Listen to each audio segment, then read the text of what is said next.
कोई व्हाट्सएप पे एक मैसेज आ जाए, थोड़ा इस प्रकार का मैसेज आ जाए जिसमें जीव लग सके अपना। आपको क्लास की, मैं क्या ही बोलूं, अब ऐसे शब्दों का क्या इस्तेमाल करूं।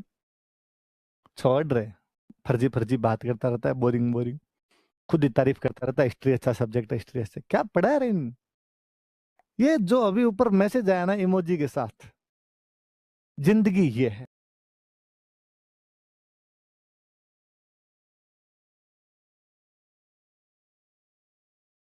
के बाद वो भले कितना ही ढंग का प्लान सोच रहा हो, कितनी ही ढंग की स्ट्रेटजी बना रहा हो, कितने ही ढंग के आक्रमण के बारे में सोच रहा हो, हथियार लाने के बारे में सोच रहा हो, पर उसको लगता है कि यार बाद में कर लेंगे। शिकार मस्त है। उसको कोई कह देता है कि साहब थोड़ा आज शाम को चकमक चकमक हो जाए, तो तैयार था। ये नहीं कि शाम को मेरी उनके साथ मीटिंग है, मैं ये प्लानिंग बनाऊंगा, मंत्रियों के साथ बातचीत करूंगा, इनकम के सोर्सेज ढूंढूंगा, नहीं। चलो तो कोई डांसर है कि हाँ साहब नई आई हुई है, देख लेंगे। तो दौलतराव सिंधिया जैसे ऐसे लोग हो गए थे। आप लोग भी, मुझे कई बार लगता है कि दौलतराव सिंधिया हो, पढ़ रहे हो, मन में खूब है आपके कि पढ़ाई करनी है, फाड़ दूंगा मैं किताबें।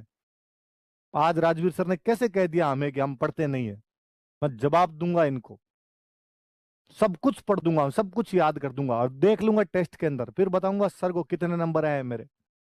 इतने में कोई आपका दोस्त आके कहता है चाय, चाय तो हो ही जाए।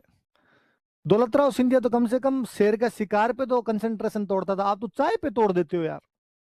तो दोस्त आके दे चाय तो बना ले, आओ ला यार। राजवीर सर को तो बाद में सुना दें, कहाँ सर जा रहे हैं, कहाँ अपने जा रहे हैं, यहीं बैठे हैं, फाइनल सिलेक्शन दिखाना है सर को, तो इन टेस्टों में नंबर से क्या होता है। आप कंसंट्रेशन तोड़ देते हो।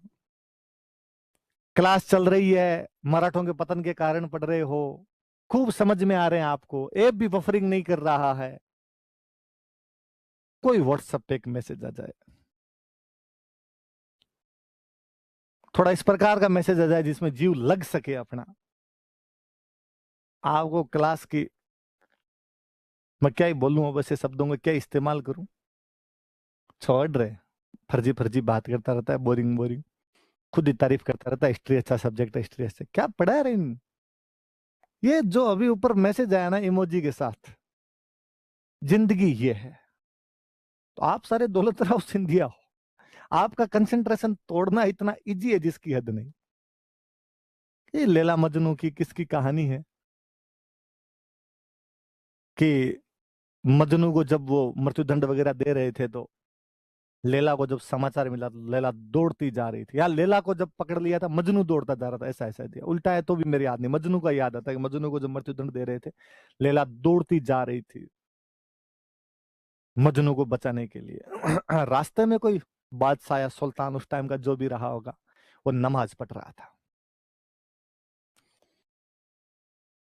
लैला दौड़ रही है, ध्यान ही नहीं उसका किधर भी।